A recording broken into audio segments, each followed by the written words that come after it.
In this video, we'll explore various types of merge queries. What is a merge query? In previous videos, we demonstrated how append queries can stack datasets vertically.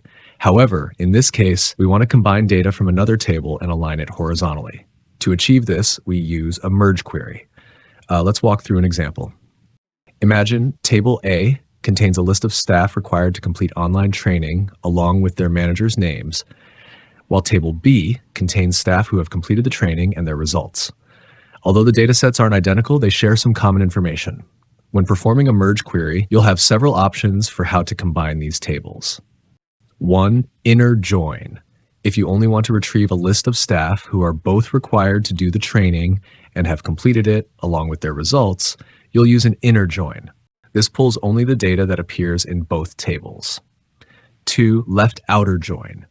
If you want a list of all staff required to complete the training, everything from Table A, and where applicable, include the results of those who completed it from Table B, you'll use a left outer join.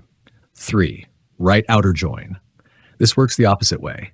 You'd get a list of all staff who completed the training, everything from Table B, and include the managers' names from Table A wherever there's a match. 4. Left anti-join. If you're interested in identifying staff required to do the training but who haven't completed it, values in Table A without a match in Table B, you'd use a left anti-join. 5. Right anti-join.